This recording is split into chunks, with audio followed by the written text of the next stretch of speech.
What's going on, guys?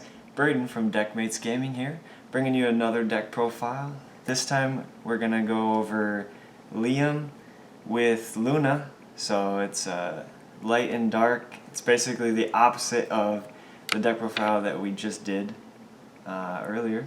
So yeah, let's get right into it. So obviously we're running Liam and Luna together in conjunction. Liam's just there to fetch your gears from your deck, and Luna's kind of just there. She can Soul Burst, and then your opponent discards a card. I guess the main thing that you'd be using her for would be her main effect is where you destroy a tower or unit in battle and you place a counter on the card. And then during your turn you remove 3, and then your opponent discards a card. So like, you can use it for a certain control aspect, but it's not incredibly useful. It's mostly just so that you can run some pretty decent black cards. So getting into the black first, we run 3 Brain White Beam.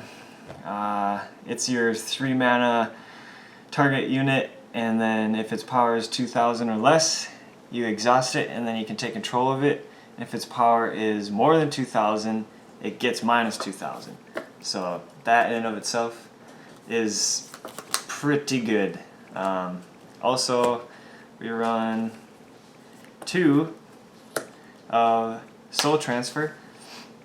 It's a 4 mana destroy target unit, and if you do, you can put into play a unit from your discard with a cost that's less than the destroyed one.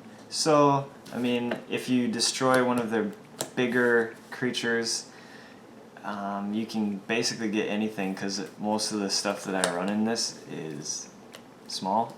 So, yeah, I think it's a really good removal card.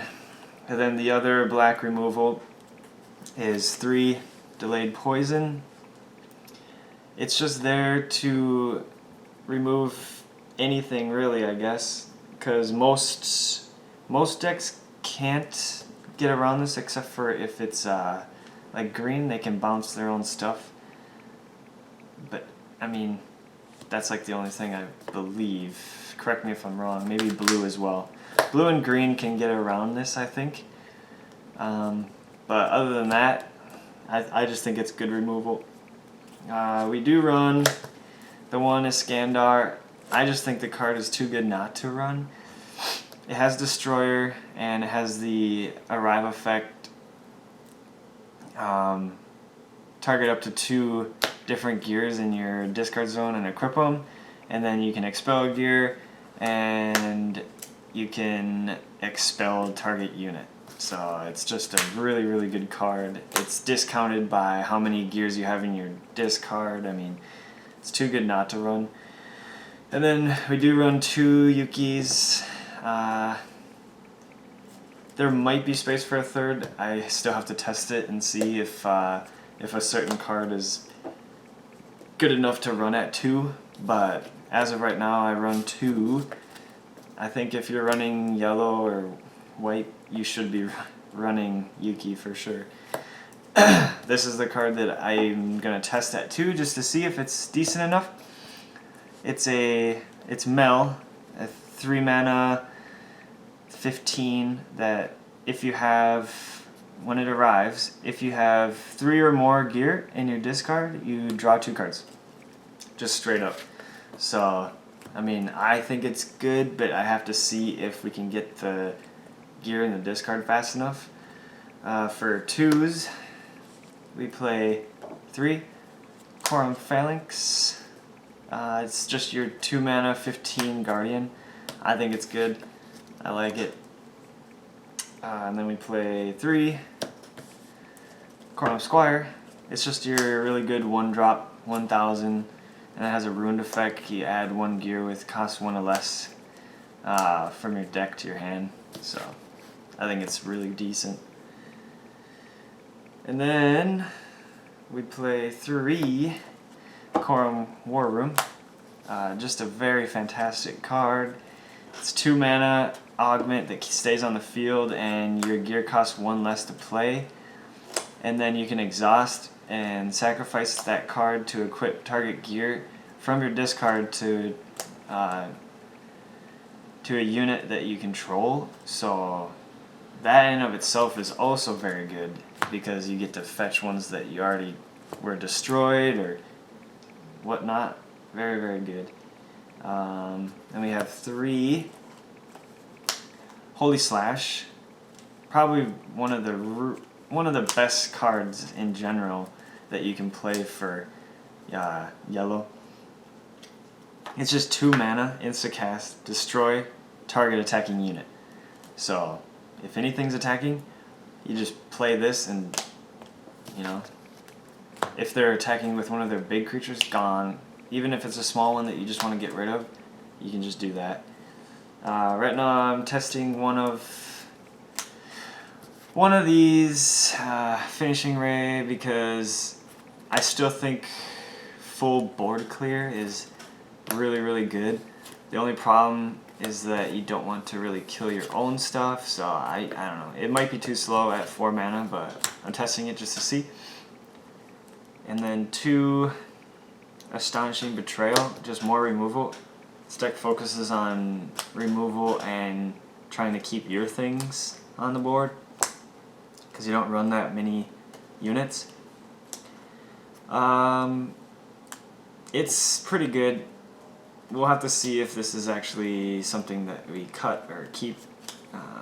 It's an instacast 1-drop that you destroy a target unit that dealt damage this turn, so if something attacked and you just want to get rid of it, you can just play this for 1. So a lot of your mana is probably going to be up during your opponent's turn, so you can play your instacast stuff pretty easily.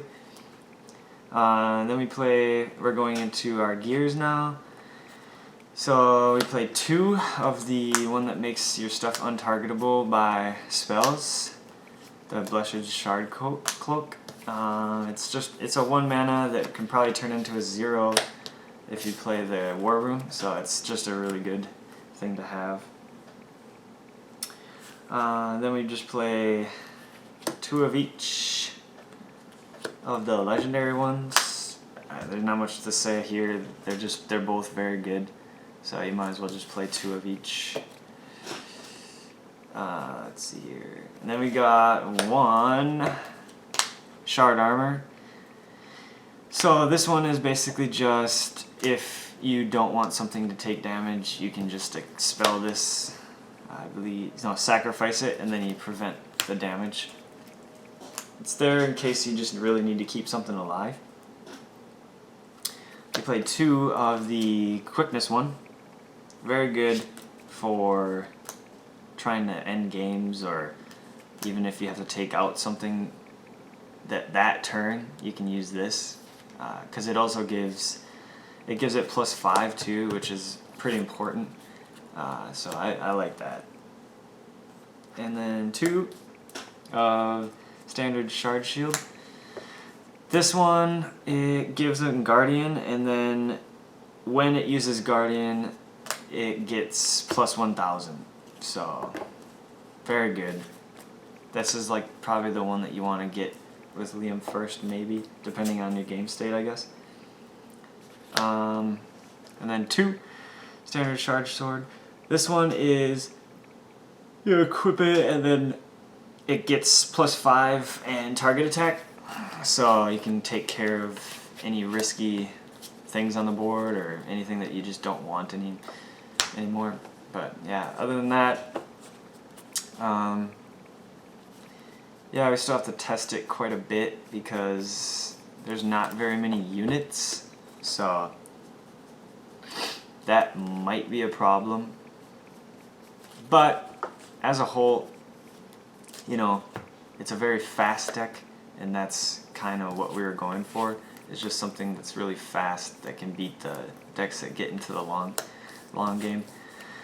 But yeah, if you have any suggestions or want to see any other deck profiles that we're going to do, just let us know in the comments, and yeah, we'll see you guys next time.